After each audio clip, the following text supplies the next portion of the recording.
should be good to go. Boom and boom. I'll place this here in case Kelsey comes back on.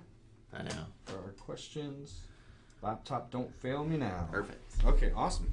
Are we good? That's way better because then we're always facing forward, and I'll just have the chat here. Yeah, I'll pull up the Facebook chat as well. Cool. Look at that. Teamwork makes the dream work. Yes. Hey guys, another episode of All the Fitness with your co-hosts, Athlete Hugh, Coach Rob. Hopefully you guys are recovering from 19-1. Comment below if you did more than one attempt. If you did more than 2 attempts, give yourself like a bicep emoji because I had a hard time walking after that the very first day, very first workout. But it's just taking longer to pull up in case anybody's chatting. But yeah, how was it for you? How was 19-1 for you? It was 19-1. The second round 2 was pretty brutal. Round 1, when I did it at 14 pounds instead, I actually felt like I could keep going. It's funny what the difference of 4 pounds it really does make. Yeah, it's a huge difference. Yeah, or 6, right? It's 6 pounds because it's 14. Oh yeah, 14. Yes. Yeah. Sorry. For some reason I thought we had 16 pound medicine balls. Yeah. It definitely was really brutal. The wall balls definitely take a lot out of you, and I feel like I really do have a tendency to go way too hard at the beginning.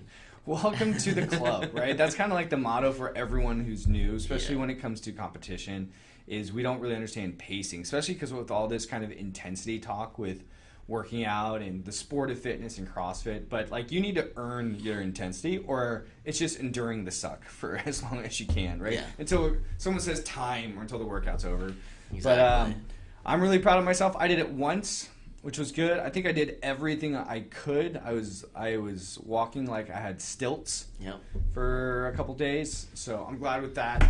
But the week has been good. The programming at the gym's good. Coach Dean's been putting it through the ringer. I like that how Thursdays have been kind of light because we don't know what the opens are. But we got some plans moving forward because it is our friends and family this weekend, which is kind of cool. So if you know someone here, you want to come by, Saturday, 9:30 a.m. is the fun day. But, I'm not too sore. I think I'm ready. Sleep could always be better. Yeah. Right? Sleep's always good. So to kind of segue into, and we're going to talk about Hugh's experience in 19-2, because once again, he's on this theme of 2 attempts, right? I'm definitely going to round 2 it. I want to know what your pre-workout ritual is. And this can be anywhere from like actual pre-workout to food, water, or maybe it starts like 12 hours ahead. You know what I mean? If you know you're going to do 19-2 at this time, like what's your dinner ritual? Do you have a sleep ritual? And then mindset, like when you go into the workout, do you have any like, golfers have waggles like right before you tee up? Like do you have a fitness waggle? Right? A fit waggle. So I'll let you go and we'll just bounce back and forth. But okay. I guess for me, as an inexperienced second time open. Inexperienced. Experienced, but this is my second time in the open. I'd say, one of my main things is every time before CrossFit, since I do Monday, Wednesday, Friday at 5:30 a.m., is just to get to bed at least by 10. And I'm pretty good about it. My body naturally just starting to wind down, and it also helps me with my work anyways. So throughout the week, I've kind of forced myself to go to bed at 10. Oh, I got a good question. Do you find working out at the 5:30 a.m. actually helps you wind down because you're more active in the morning? Yeah. Prior to this, like a year and a half ago when you weren't waking up at 5:30 to work out. Well, it was interesting. When I was younger, lad. This guy's still a young buck. I would say that I was a little bit more malleable, I guess you could say. Like, I would get up and I would go to bed at hard, right? It didn't hit me as hard. And so I would go to bed at like 2 a.m. or something like that because I'm on a roll and I gotta keep going and I gotta get this work done. But now and the funny thing is one thing that I do notice in difference, even from when I was younger to now, is by creating a routine and sticking to it, I'm more consistent. Yeah. Like, I don't have these big, I'm working, and then just slamming down and losing the ability to stay focused. I think right now I'm much more consistent. I'm not going to say that I don't have my days where I crash and burn when I'm like, I just cannot focus. I can't put 2 and 2 together. Hey, Henry had that day this morning, so shout out to Henry. It's tough. This workout was tough, the new one. And I definitely, it's definitely new for me because I really pushed myself in doing the RX off the bat, and I kind of looked at it and was like, you know what? I know I can do toes to bar. I haven't done this many in succession, really. I've done more of the like kind of a toes to the bar where it's like the halfway up, and I'm like, all right, that's good enough. The leg lift. I've never the leg lift. Yeah, but you've never been judged on a toes to bar, right? I've never been judged on a toes to bar, so I will say that it was tough. But to my getting ready for everything, it's really down to my routine. Going to bed at 10. Yep. And we also eat around latest around like 7. That's I'd good. like to be done with my food. By the time you're going to bed, you got like a 2-hour window or something like that. Yeah, and then the two of us, me and Corey, are just or Corey and I, right? I said it wrong. Sorry for all those grammar freaks. That's why this is not a formal meeting. Exactly. But that's why we have the dinner early, and then the two of us just sit there and watch something that's like meaningless to just get our minds to kind of start to shut down and get ready for bed. And it helps me massively with the next day to wake up and it's like fresh. So do you do anything supplement wise before the workout? Is it a cup of coffee? Is it just 2 glasses of water? Just drinking water before I go in. Wow, the original pre-workout. Yeah, water. Just water before I go in. I try not to complicate it. Corey likes to have a little bit of something before. Like she'll have like these like what are they, almond butter graham cracker things? Nice. Just because she gets hungry, and so she's gotta have something in her stomach. Hey, some people work better with a little bit in the stomach. Yeah, exactly. Actually, it's funny because I used to be that way. Mm-hmm. Like when I was in high school running cross country. Yeah, to get something in you. I used to eat a Big Mac before every race. And remember how we were talking about being malleable? Not so much anymore. Not so much. I can't really do that anymore. I'm pretty sure I would. My routine before cross country was I would eat a Big Mac. Oh my god! And a whole thing of strawberries. How could you run? I don't know. A Big Mac and a whole thing of strawberries. The main reason is because every time I ran a race, I was like starving in the middle of the race. So do you think it was more ritualistic? Like for instance, like you hear of like athletes not washing their jersey before a race day or something. Yeah. So do you think the Big Mac strawberries really did help you fuel the race, or was it like help me not be hungry during it? I placed 5th last week and I did this, so I'm just gonna ride the wave of it. Yeah, I mean it helped me not be hungry. Okay, that was the main thing, and that was the main like idea behind it when I started it. And I think so. I ran cross country all through high school. It was my junior year when I started doing that. Because freshman sophomore year, I was a really low-end runner. I was on the team. I was just kind of doing it. And then junior year, I started getting up there, like down in my race times.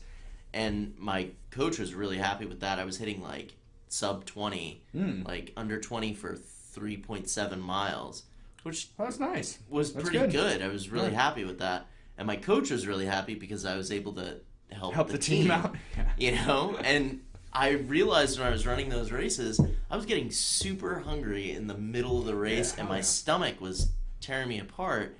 And so right after the race, I'd be ravenous. So one day I just was like, screw it. I know I'm going to be hungry, and I'm hungry right now. So I had a Big Mac. I was at McDonald's. I had a Big Mac, and then I ran the race. And felt great. I felt pretty good. Okay. I did get cramps, and one of my teammates was like, dude, you need potassium, and I hate bananas. Yeah. He was like, then eat strawberries. They have more potassium than bananas.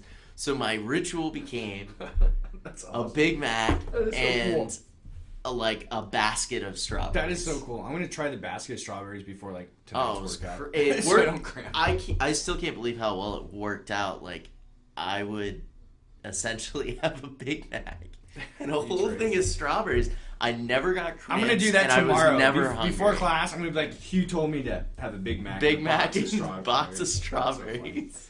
Well, not sure that would work now. I don't think so much. But actually, just a quick segue, because you don't do anything in the morning as far as food. Mm-hmm. But I know a couple of your attempts. So like 19-1, you reattempted in the afternoon. Yep. Right. This one, you might be reattempting at a different hour. I reattempted. I reattempted in the morning. Oh, the following day. Yeah, on Monday. Okay, so are you attempting 19-2 again in the mornings? Okay. I think I want to do Monday in the morning. That's fine. I think that's enough time. Yeah. But let's see, for me, pre-workout, when it comes to competition, I really don't take any supplement pre-workout because of usually the amount of sugar and the underlining other supplements are not conducive to like high rep, like quick high intensity workouts for me. Yeah. If we were just coming in to lift, like to get stronger, then yeah, it helps me kind of get an extra set in. Yeah. But anything long, I personally haven't really been successful with any type of pre-workout supplement. Yeah. But I do drink a cup of coffee. So that's like the only pre-workout that I'll do. I'll have a cup of coffee probably 20, 30 minutes before I really need to move. Caffeine. Yeah. And then for me, because I am not as malleable as Hugh, my warm-up is pretty extensive. Like I need to go through an assault bike, like get on a bike for 5 minutes and stretch out, and like my warm-ups take just as long as the workouts, if not longer, just because I want to work out again tomorrow. Like yeah. I noticed that like I also don't perform as well, especially on workout like today, which it is short as far as the time domain. I can't really afford warming up 6 minutes into an 8-minute workout. So that's kind of my pre-workout ritual. And then for me, it's always to have a plan. Like I break down the reps, I break down the workout as much as I possibly can. And then I have a backup because that first plan usually goes out the window because I also have a tendency to grip it and go.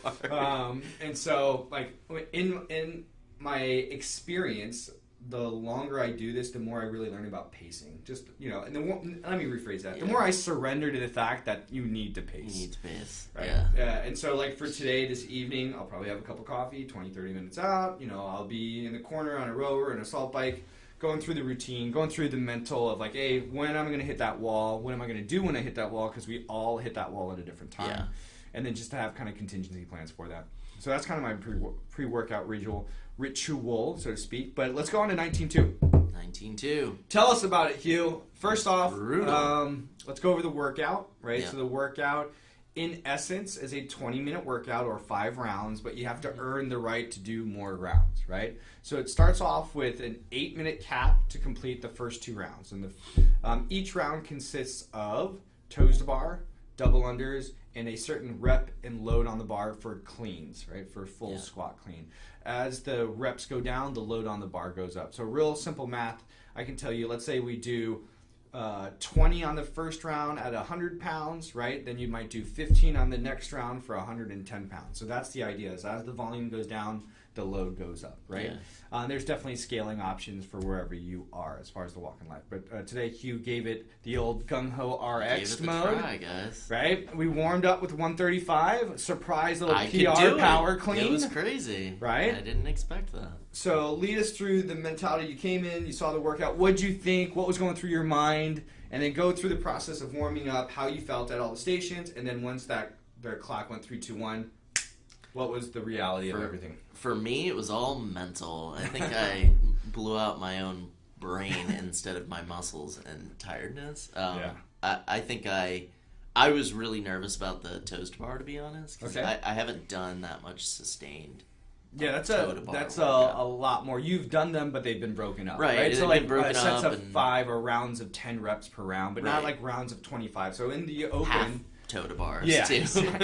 Like toe to attempts. Toe to, up in the air. Exactly. So the workout is each round, you actually have to do 25 toes to bar. You have to do 50 double unders, and the first round of cleans are 15 at 135, right? So I think a lot of people got into it, warmed up all the movements. So I know the toes to bar were a struggle because now there's a very strong rule set as far as what counts, what doesn't. Yep. But you got the rhythm down after a while. I think what screwed me up is I did have the rhythm, and it felt effortless at the beginning, which it kind of was.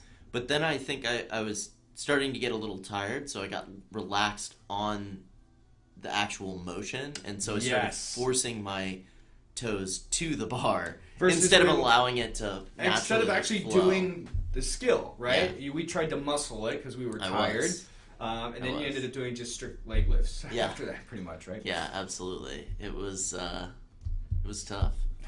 I saw at least 2 other people go through the same realization of like, whenever I see athletes, myself included, if I start laughing in a workout, I'm so far beyond. Yeah. Like, I'm not frustrated anymore. I'm just laughing at the fact that I cannot believe it's gotten to this point. Yeah. Right? So I saw a couple people very get frustrated. there. And it's really what you see is not what you get. If you've been in this realm of like CrossFit or functional fitness, a lot of the workouts seem very simple when you look at them, right? Like, it's not a rocket science in the fact of the movement.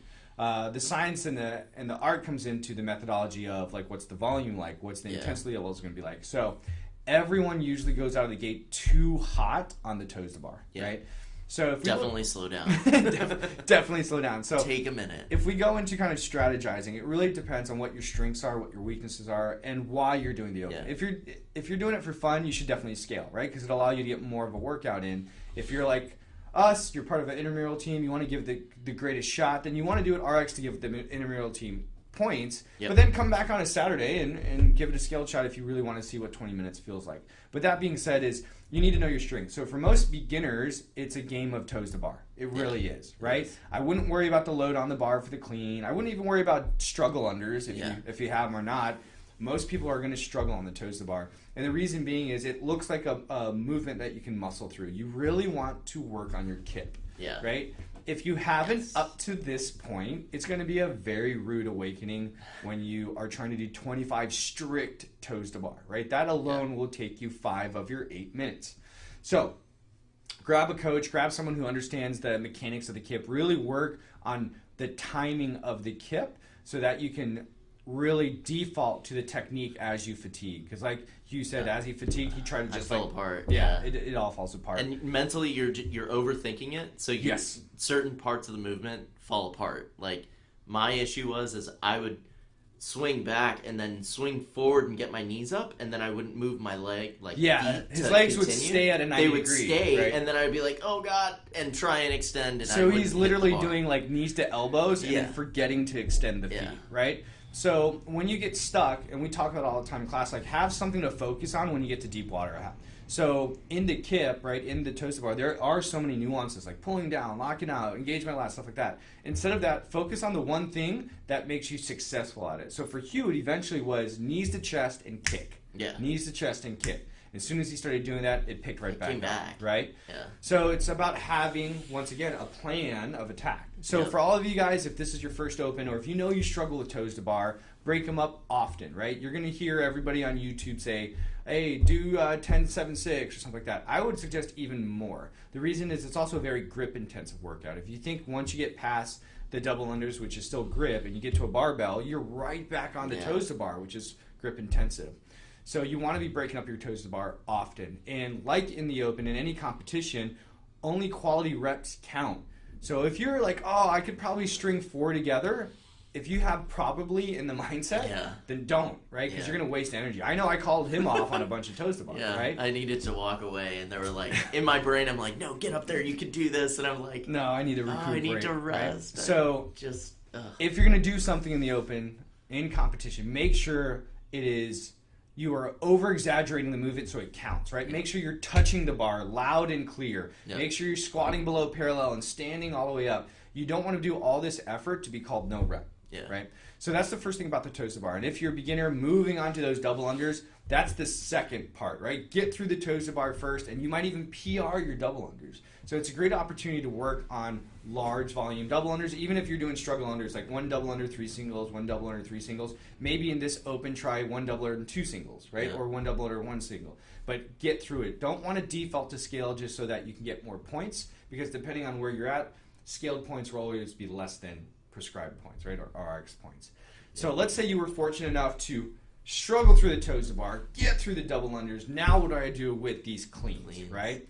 So the 135 is going to be a lot after you're taxed, right? After your grip's taxed, after you're breathing hard. So you want to make sure that you can control your breath, especially because this load for most beginners will be 70, if not 80% of their threshold as far as heavy in the last 6 months.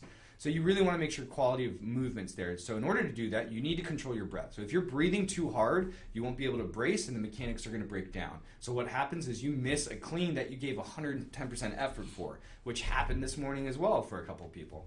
So remember, once you get to that bar, even if there's only like 30 seconds to a minute, rest for 20 seconds, get 1 point is better than 3 attempts and getting no points. Yeah. Right? Drop the bar too. Yes. So if you get to the clean with, let's say, 2 minutes left, you want to work on the actual jump and catch, squat, and then dump the bar. Don't lower the bar down. Don't tax your body more than you need to.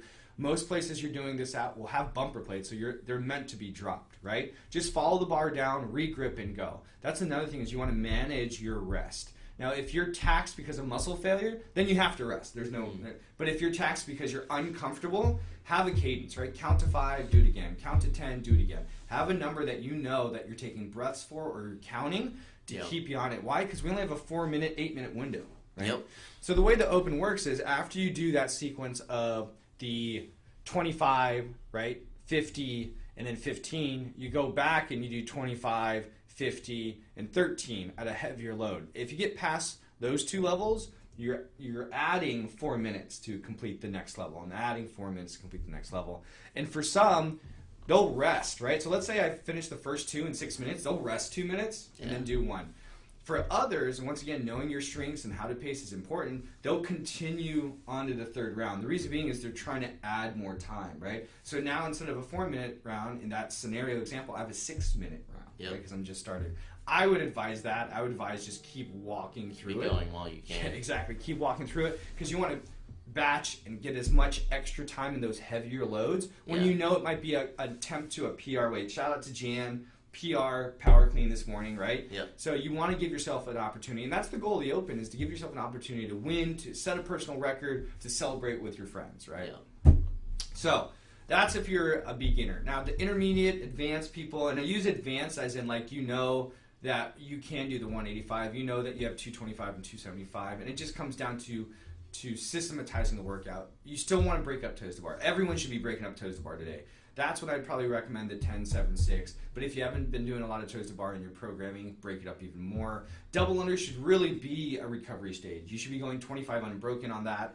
And then when it comes to the cleans, once again, singles from the start, following down every single round. So what I mean by follow it down is don't dump it, grab water, walk around and breathe. I mean, dump it, you put your hands, you reset, and you go, right? So do it as singles. We take away that eccentric loading of lowering the weight down. And if you are really proficient at Olympic lifts, you shouldn't really be power cleaning, then doing a full squat. You want to catch it 3/4 of the way down, bouncing out of that deep clean so that you're actually saving energy there as well. So for all my intermediate advanced guys, still break up the toes to bar, but you need to keep yourself honest. Double under should be unbroken, and the cleans should be really sequential until you get to that round 3 where it's heavy, right? Heavy means, okay, I'm doing 1, taking my 2-step, grabbing some air, going back, doing it. I don't even think I could do round 2. 185. I can barely do 135. Henry, I was like, yeah, let's put 315 out. Henry, you're going to get there. So it's funny how you warm up to the heavier weights and you never get to weights. Yeah. My dream was 185, just like one attempt. We're going to make the dream come true this weekend. Watch Hugh reach his dream I don't know. of 185. I struggled so hard. And I struggle with the double unders as well, so I don't know. Yeah, so, where you're at in the Open, toes to bar in a competitive atmosphere is very different than, just doing some toes to bar in a workout, right? Yeah. And this is why, if you're in just general fitness, if you're coming to a gym to get fit, then, toes to bar is 2 legs touching, but we're actually looking for core work. That's what we're looking for. Yeah. But as we creep closer to the Open, next year, I would say December, January, start being really strict about the movements so that when you get to the Open, all of them are going to count. Because the last thing we want to do is call you out for a no rep, right? Yeah. Nobody likes that, especially when it becomes a broken record. When you have 3 attempts at a toes to bar and they all miss, you're like, oh, it's the judge, right? Versus no, you didn't get your feet above parallel. Yeah. So, any other hints or suggestions? That was kind of my breakdown as far as strategy going into this. Do you have any hints that you went through? I know you said definitely break up the toes to bar. Yeah, I mean, this morning, 100%, it was really difficult for me to listen to my body because I haven't done toes to bar enough. But and I felt really comfortable at the beginning because I think my form was really good at the beginning. Yeah, it was. It was good. And then I think where I started to fall apart was I was getting tired and I wasn't really noticing it. Yeah. It's a very different tired because it's the core. And I don't think I noticed that as much. Until, like, that one attempt you went and the legs did not move. Not going up. So, I mean, that was very frustrating for me. Yes. So definitely take a moment if you're like me and really new to the toes to bar stuff. And even if you've done it, you just drop your hands off the bar for, like, do one, drop your hands off, and reset your hands just to give yourself, like, a moment. Yeah. And if you are missing, here's the thing. If you miss and you take like a 5-second break and you miss again, don't take another 5-second break. Take another 30-second break, right? Absolutely. Because 5 seconds didn't get you there the previous one. Now you're even taxed because you missed it. Yep. Don't do another 5-second interval and then try again, right? Take plenty of rest before you got there. And here's another thing that I've seen in the mornings. Even if you're doing scaled, you're going to hit a wall, right? Hey, what's up, Eric? What's going on, I'll see you tonight during the open. But, like, even for the beginners, they hit a wall because you're still going to hit the heavier loads at some point in time, right? Yeah. Like Jan hitting the PR. We had Jay hitting a PR with his clean today. That's awesome. So the only difference with scaled is you're going to be more tired when you get there because you would have done more volume, right? You would have done at least 2 full rounds of knee tucks and at least 100 repetitions of single unders. So, you know, RX or scaled, either way, we're all going to hit that wall, and it's really how you plan ahead. Like, what's your strategy going in? Yeah. And I know 8 minutes doesn't seem like a lot, but you should still pace it. You still definitely want to pace it. Yeah, definitely want to pace it. Yes. And don't look at the clock. I made that mistake. Yeah, he was staring at the clock a lot. Well, I was just very frustrated with myself, and I was like, I'm just, like, killing all this time that I could be working on my double unders, and that's all I could think about. And I screwed up my mental, so stay focused. Funny enough, like when I compete too, I don't like. I'll have my back to the clock because I don't want to see it. Because what it does is it's going to cause me to be in hurry up mode when I really needed that extra 3 breaths, right? Or it'll cause me to stop. Like if I know I have 10 seconds left, I'll be like, man, that's it. But if I have like teammates and coaches cheering me on, I'll always pull one more, or I'll stick to whatever they say. Like, hey Rob, rest for 10 more seconds, 5, and I'm leaning on my teammates and my coach to tell me when to go because they work out with me, B, they know what my limitations are, right? So I think if you are giving the open a second go, like really have your trainer, your coach there who knows you really well, the same coach that coaches all your classes, because they know, like, you might think, like, oh, no, I could bang this out. They're like, hey, we pump the brakes. Like, this is a very long workout. Absolutely. Especially if you make it past 8 minutes, because now you're going for an additional 4 minutes, right? Additional 75, like, body weight type movements, and then a heavier clean right afterwards, right? Yep. So have that coach there. Listen to them. Surrender your power to them. And I guarantee you're going to squeak out a couple more reps, even maybe a full section, right? Yeah. And, you know, this is something in the back of your mind for my advanced guys. Like, double unders are cheap points. Do whatever you can on that last 2-minute interval, 1-minute interval to get back to your double unders, right? Because that's where you're going to get the cheap points. And I really see not only the load being that barrier for a lot of athletes, for the beginners, it's going to be about managing your toes to bar. I really think, like, 100%. The person who gets one clean at 135, right? The 1 or 2 people getting 1 or 2 cleans at 135 is going to outweigh everyone who are staring at the bar, and then vice versa. If you get to the 135 and you actually paced yourself, you'll do 5, 10, 15 of those versus just 1 because you're so tired from doing toes to bar, right? Yep. Okay, that was. Hey, what's up, Sharon? That was our big talk about the open. Anything else that you want to talk about? I think we did pretty good. I mean, that's about it. All I could say is just stay focused on what you're doing. Don't get caught up in other stuff. I know. Right. Don't get caught up and frustrated with yourself like I did. I definitely got frustrated this morning. No, everyone does. I could feel it, and I was I shouldn't be doing this. It goes straight to laughter, which I love. Because I do the same thing. I get really mad, and then I realize I'm getting mad at a barbell. And so, you know, just take 2 steps back, laugh it off, recalculate, and like I told a bunch of the people in the mornings, like, if you really want to give it a gung-ho try, right? If you're a stickler, you've been in for a while, you really want to test where you're at. If you have your pacing numbers, right? Kind of like a runner, right? You know your pace, what you're supposed to do. If you have your pacing numbers in the workout and you're subpar leading into round 1 or round 2, pull the plug. Stop. Yeah. Don't continue doing it, get taxed, and come back 6 hours later and want to do better, right? Yeah. You need to know, like, hey, I know I could do better, my shoes are off, or I'm not in the right mindset, then just pull the plug. It's better to save and recover yourself and give it a second really good attempt than a second watered-down attempt, right? Yeah. So that being said, did you watch the announcement last night at 5 p.m.? I didn't watch it. I just looked up what the workout was going to be. Yeah, I was going to say with the production being different Toes this to year. Yeah, we watched Australia. Watched it this morning. Walk over to your bar after toes to bar. Toes to bar. That was awesome.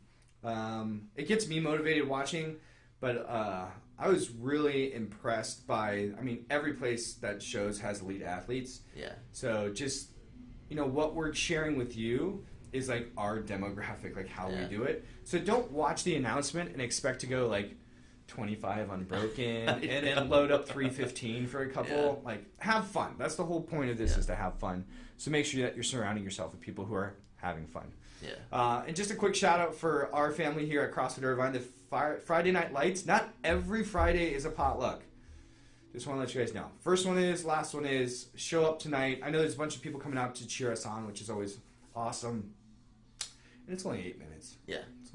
It's only 8 minutes, guys. Unless you get into the next round. Then it's only 12, and then it might be 16, and then definitely it's only 20 minutes. It's only 20 minutes. But exactly.